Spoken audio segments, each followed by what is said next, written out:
මේ තියෙන්නේ පෘථුවිය. ජීවීන් ඉන්න බවට අපි දන්න එකම නිවහන. මෙතනින් පොඩ්ඩක් එහාට ගියොත් මේ පේන්න තියෙන්නේ අඟහරු. සෞරග්‍රහ මණ්ඩලයේ 4 වෙනි ග්‍රහලෝකය. ඒ වගේම අපි රතු ග්‍රහය කියලාත් හඳුන්වනවා. ඒත් ඇයි අපි එහෙම කියන්නේ? ඇයි මේක රතු පාටට පේන්නේ? ඒකට හේතුව තමයි අඟහරු මලකඩ කාලා තමයි තියෙන්නේ. ඇත්තටම ගොත් ඒ වගේ දෙයක්.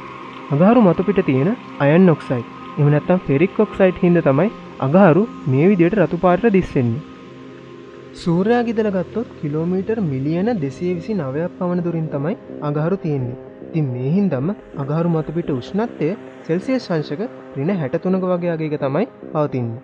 පෘථිවියේ වේගය නම් ඔයාලා දන්නවනේ. අඟහරු සූර්යයා වටා ගමන් කරන්නේ පැයට කිලෝමීටර් 86676ක වේගයකින්. මේක පෘථිවියේ වේගයට වඩා අඩුයි.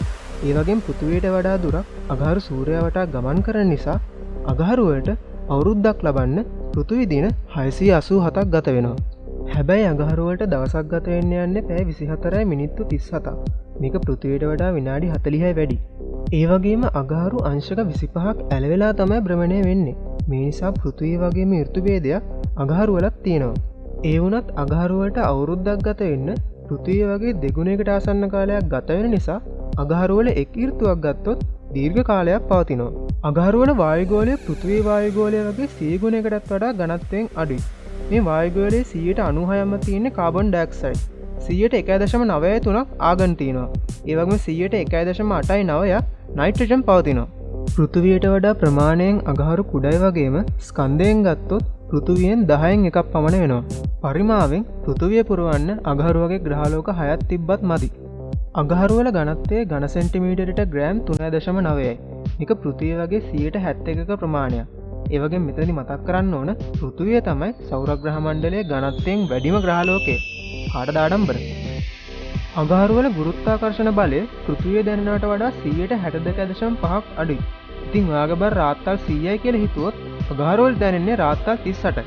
ඉතින් මේ අඩු ගුරුත්වාකර්ෂණයෙන් හින්දා හදේදි වගේම පැන යන්න පුළුවන්. කොහොමත් ඉතින් අපිට පන්නක පුරුදු වෙන්නේ. අඟහරුගේ පාළුවට ඉන්නවා චන්ද්‍රයන් දෙන්නේ. එක්කෙනෙක් තමයි ෆෝබොස්, අනිත් එක්කෙනා ඩෙයිමොස්. මෙතන විශාලම කෙනා තමයි ෆෝබොස්. හැබැයි ඉතින් බොස්ලා වගේ හිටියට එක්කෙනෙක්වත් අපේ චන්ද්‍රය තරම් නම් ලස්සන නැහැ. මේ ඔයාලා දකින්නේ අඟහරු මත තියෙන ඔලිම්පස් මොන්ස් කියන කන්ද. මේක එසේ මෙසේ කන්දක් නෙවෙයි. සෞරග්‍රහ මණ්ඩලයේ තියෙන විශාලම ගිනි කන්ද. උසින් ගත්තොත් එවරස් කන්ද වගේ 2.5ටත් වඩා උසයි. පෘථිවියේ තියෙන ග්‍රෑන්ඩ් කැනියන් වගේ නෙවෙයි. මේ ඔයාලා දකින්නේ අඟහරු මත තියෙන වැලස් මැරිනරිස් කියන කැනියන් එක. මේක කිලෝමීටර් 4000ක් විතර දිගයි. ඒ වගේම කිලෝමීටර් 200ක් පළලයි. ඒ විතරක් නෙවෙයි කිලෝමීටර් 7ක් දක්වා ගැඹුරටත් විහිදී පවතිනවා. හරි. ඔයාලා හැමෝටම දැන් අඟහරු පිළිබඳ දල අවබෝධයක් ලැබෙන්නේ නැති කියලා මං හිතනවා. එහෙනම් අපි ඊළඟ වීඩියෝෙන් කතා කරමු අඟහරු තුල ජීවය පවතිනවද, ජලය තියෙනවද කියලා. අලුතෙන් එන වීඩියෝස් ගැන මුලින්ම දැනගන්න සබ්ස්ක්‍රයිබ් කරන්න මතක කරන්න එපා. එහෙනම් කුතුහලයෙන් හිතන්න දිගටම අපිත් එක්ක එකතු වෙලා ඉන්න.